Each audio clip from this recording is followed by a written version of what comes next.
Welcome to information hub. Supreme কোর্টে 2016 SLST কেসের যে সমস্ত এসএলপি হয়েছে তাদের পিটিশনার লিস্ট এবং তাদের রেসপন্ডেন্টের নাম সুপ্রিম কোর্টের নির্দেশ অনুযায়ী সংবাদপত্রে প্রকাশ করা হলো। আজকে স্টেটমেন্ট পত্রিকায় এই লিস্ট প্রকাশ করা হয়েছে এবং এর সাথে নোটিশ দেওয়া হয়েছে।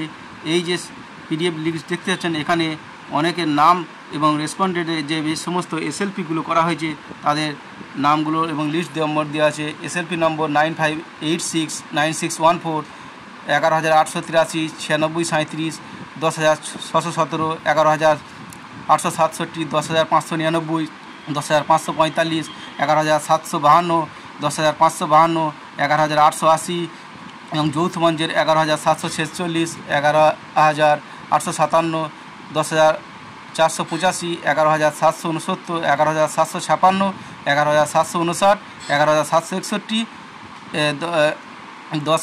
10607, 11765, 11878 এইগুলোর এসএলপি নম্বরের এই যে সমস্ত এসএলপি হয়েছে তাদের পিটিশনার লিস্ট এবং যারা রেসপন্ডেন্ট আছে তাদের লিস্ট প্রকাশ করা হয়েছে আজকে স্টেটমেন্ট পত্রিকায়। এবং এর সাথে কিছু নোটিশ দেওয়া হয়েছে।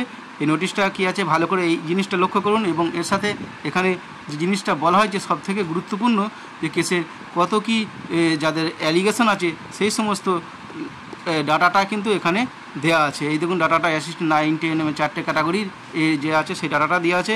এবং এখানে সবথেকে গুরুত্বপূর্ণ যে জিনিসটা বলা আছে সেটা গুরুত্বপূর্ণ জিনিসটা বলা আছে, দেখুন ওর যে বলা আছে যে now therefore take notice that the above the petitioner along with the connected matter will be posted for hearing before the court on 16 July 2024 10:30টার সময়। এই 16 জুলাই এইটার হিয়ারিং হবে, তাই সকলে যেন যারা এই কেসের সাথে কানেক্টেড ম্যাটার আছে তারা যেন নিজে অথবা তাদের কাউন্সিল দ্বারা তাদের সেখানে উপস্থিত হয়। এবং এখানে আর একটা জিনিস বলা হচ্ছে যে you may file your affidavit on opposition petition as under rule 14(1) order XVI SCR 2013 with 30 days from the date of the DC, বা নোটিশ দেওয়ার 30 দিনের মধ্যে এবং কমপক্ষে 2 সপ্তাহ আগে যেটা কোর্টে হিয়ারিং হবে তার মধ্যে যেন অবশ্যই তারা জানে। এবং এই নোটিশটা দেওয়া আছে, take further notice that if you fail to appearance as aforesaid no further notice shall be given the even the after the grant special leave hearing for the resultant appeal to the matter and above disposition of the absence।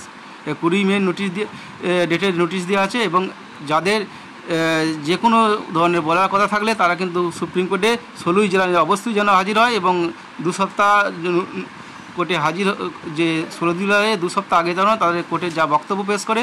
এবং প্রত্যেকে যারা case করেছিল তাদের অ্যাডভোকেটকে কিন্তু এটা দেওয়া আছে। এই যে নোটিশটা দেখতেন এর পিডিএফ লিঙ্ক ডেসক্রিপশন বক্সে পেয়ে যাবেন। ভিডিও ভালো লাইক করবেন এবং শেয়ার করে সকলকে জানিয়ে দেবেন। পরবর্তীতে এই ধরনের আপডেট পাওয়ার জন্য চ্যানেলটি সাবস্ক্রাইব করে রাখবেন। পরবর্তীতে এই কেসের বিস্তারিত তথ্য জানিয়ে দেওয়া হবে। ধন্যবাদ।